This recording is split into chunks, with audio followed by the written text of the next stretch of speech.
قبلہ اب ایک اور سوال ہے کہ یہ جو وبا اس پوری دنیا کے اندر پھیل چکی ہے اور آہستہ آہستہ ہر انسان کو اپنی لپیٹ میں لے رہی ہے، اسے ہم کس نام سے پکاریں؟ آیا اسے ہم عذاب کے نام سے پکاریں، یا اسے آزمائش سمجھیں، یا اسے امتحان سمجھیں، یا اسے رحمت سمجھیں؟ ہم کیا کریں؟ ہم یہاں پر تو یقیناً ہر انسان یہ سوچ رہا ہے کہ اپنی رائے دے رہا ہے کہ آیا یہ خدا کی طرف سے عذاب ہے یا رحمت ہے، کیا ہے؟ آپ اس پہ تھوڑی سی تفصیلاً گفتگو کریں۔ دیکھیں، قرآن مجید میں بھی اس طرح کی آیات ہیں جو یہ معنی بیان کر رہی ہیں، اور احادیث میں بھی کثرت سے یہ چیز وارد ہوئی ہے کہ جب دنیا میں کوئی مصیبت بھی آتی ہے تو وہ کافر کے لیے عذاب ہوتی ہے، مومن کے لیے رحمت ہوتی ہے۔ اللہ اکبر۔ اب کسی آدمی کو بخار ہوا ہے، یہ بخار اگر کافر ہے تو اس کے لیے عذاب ہے، صحیح۔ اگر مومن ہے تو اس کے لیے رحمت ہے۔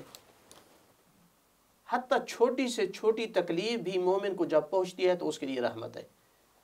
یہ رحمت کس معنی میں شمار کی جائے گی؟ مثال کے طور پہ اگر ایک مومن کو یہ مثال کے طور پہ یہ کرونا وائرس ہو جاتا ہے تو یہ اس کے لیے رحمت کیسے واقع ہو رہی ہے؟ اس پہ تھوڑی جی، یہ اس جہت سے رحمت ہے کہ ایک تو اس کو پریشانی ہوتی ہے، بالکل اس پر اس کے گناہ معاف ہوتے ہیں۔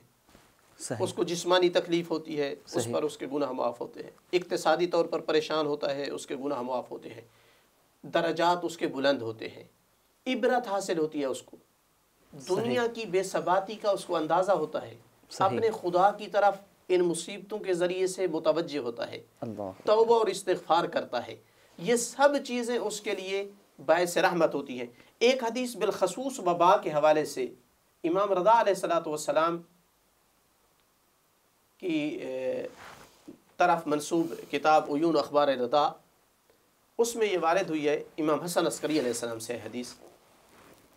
وہ فرماتے ہیں کہ چھٹے امام صادق علیہ السلام سے پوچھا گیا، اخبرنا عن الطاعون، طاعون کے بارے میں بتائیے۔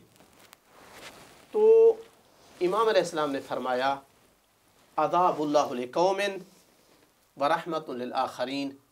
طاعون ایک ایسی چیز ہے، یہ ایک وبائی مرض تھی کہ جو ایک قوم کے لیے عذاب ہے اور کچھ کے لیے رحمت ہے۔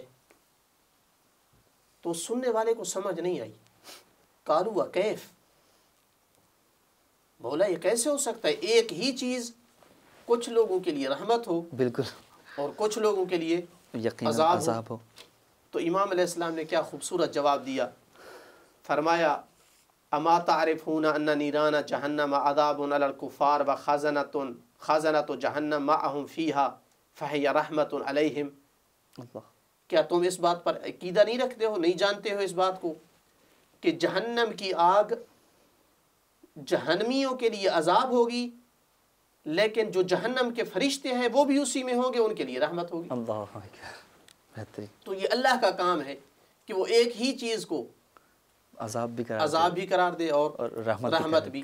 تو مومن کے لیے ایک موقع ہے صحیح، اس وبا سے عبرت حاصل کرے، دنیا کی بے وفائی اور بے ثباتی کی طرف متوجہ ہو، ہر طاقت سے بڑی طاقت بالکل پر اپنے عقیدے اور یقین کو مضبوط کرے، اپنے گناہوں کی معافی مانگے، اور موقع ہے کہ اپنے خدا کے قریب ہو جائے۔